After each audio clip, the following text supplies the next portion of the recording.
Ассаламағалейкум қадірменді достар. Мен сіздерге жылжымайтын мүліктің жоқтығы или барлығы туралы қандай анықтаманы алуға болатынын көрсетемін, қалай алуға болатынын. Ертең новый үй салып жатсаңыз, осы документ обязательно керек. Газ тартасыз, мысалы үйге свет тартасыз, в общем, соның барлығына керек осы документ обязательно. Сонда цонға бармай-ақ өзіңіз үйден шығарып алсаңыз болады, оп-оңай.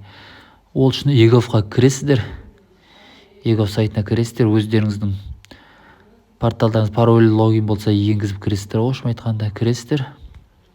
Содан кейін қазақша қойбайын, маған қазақша ыңғайлы.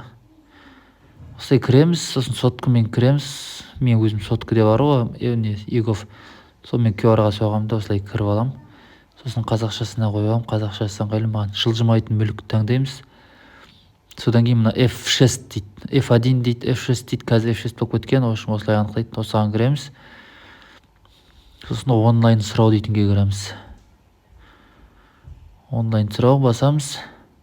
Содан кейін өзіңе дейтін аласыз. Өзіңіздің кімнің атында соны аласыз ғой, менің атымда болғасын, мен өзім атыма алатын. Дәл облыс таңдаймыз да, сосын осылай басамыз.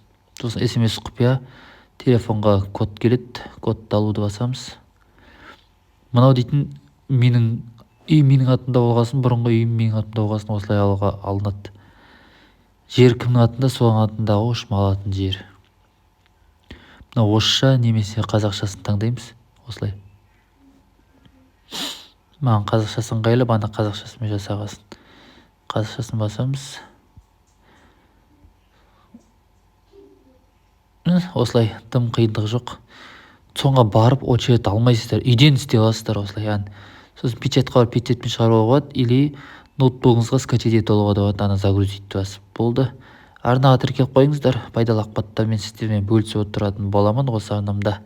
Тағы да қандай ақпараттар болса, соны общем сіздермен бөлісіп отырамын ғой барлығын. Лайктарыңызды басып, сұрақтарыңыз болса комментарияға жазып қойыңыздар. Біліп жатсам, егерде видео шығарамын. Сау болыңыздар.